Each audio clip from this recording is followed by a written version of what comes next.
again, football fans. Welcome to Friday Night Varsity Preview. I'm Rachel George, joined by Chuck Carey, and it is finally here, the final week of the regular season. Plenty of conference matchups that are going to figure key into final standings. A few we're going to look at, and I know you've been working on this week. Wallace Rose Hill at James Keenan. The Bulldogs can clinch a sole possession of the Tri-County title.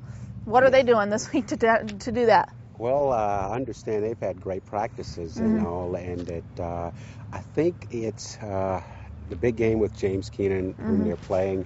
I think Wallace Rose Hill will really be ready, and I expect them to be clicking on all cylinders this game. And we've talked about quite a turnaround from them to go from 2-10, now have Joey Price as their coach for the first year. They're 8-2. Can't, at least have a share of it, have the top playoff seed, all that stuff. So certainly a great year for the Bulldogs. Yes, and because of the way that the playoff system works, they'll be able to drop a game since they're playing 11. So win Friday night and they can go in 9-1 and set themselves up for a possible number one overall seed, which means that opponents may have to come and play in the dog pound. Yeah, that's right.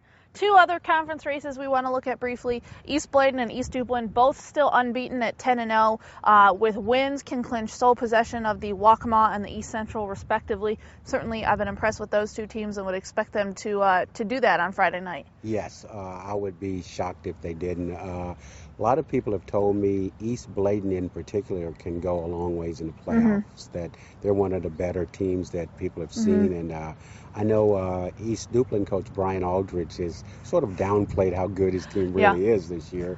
So he keeps saying they've got some holes in their game, but apparently there hasn't been anybody who's been able to expose those holes. No, and I've seen both of them play and certainly been impressed. I've been voting them 3 and 4 in my poll, and the Panthers are ranked 3rd, the Eagles are ranked 6th in the AP football poll, but two great teams. I think we both fully expect them to finish this season unbeaten, head into the playoffs still perfect. That brings us to the game, the one we've been talking about all week. Hoggard-Hanover, always a huge rivalry. Usually by the time we get to this game, it means something, and this year it does. The Vikings come in 6-4, New Hanover 8-2, but both are 4-0 in the conference. So whoever wins this game here at Legion Stadium on Friday night is going to be the Mid-Eastern champion. So. Yes.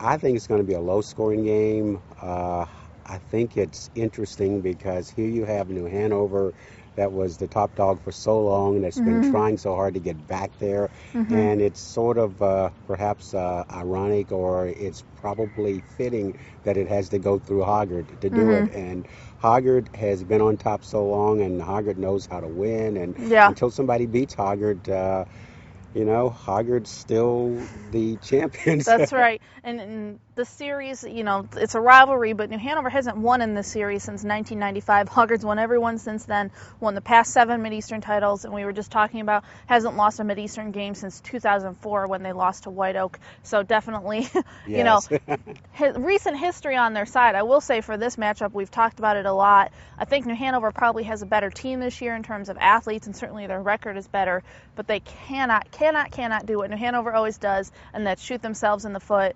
turnovers, mistakes, and most specifically, just costly penalties. We talk about, sometimes they take a lot of dumb ones, some unsportsmanlike, some face masks, all that stuff.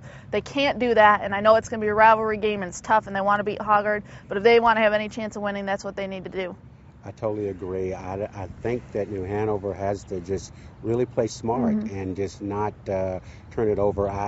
I pretty much expect New Hanover to be conservative, although I think both teams are going to have something up their sleeves. I think you may see some gadget plays, probably less from New Hanover, but I wouldn't be surprised if Hoggard throws something at New Hanover they haven't seen before.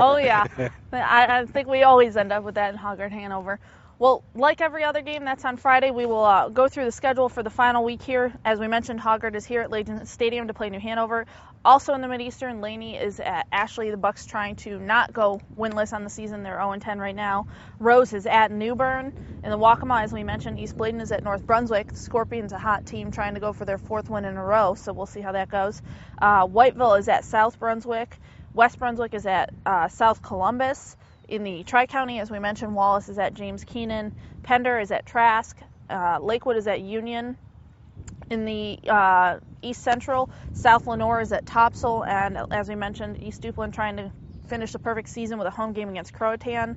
In the Three Rivers, East Columbus trying to get a conference title with a home game against South Robinson, and West Columbus is on the road at Red Springs. And rounding out the schedule, Dixon is at Jones in a Coastal Plains matchup, so certainly a packed week of football this week. Yes, it is. And don't forget that Saturday is the day that they're going to announce the pairings for the state playoffs. So it should be a fun weekend.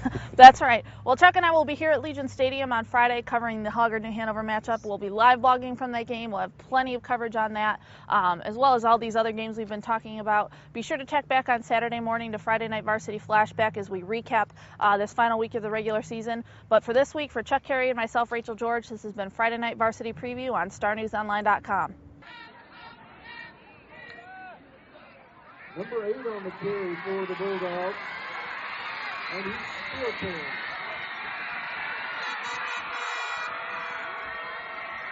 I do not see any flags on the play, and he is in the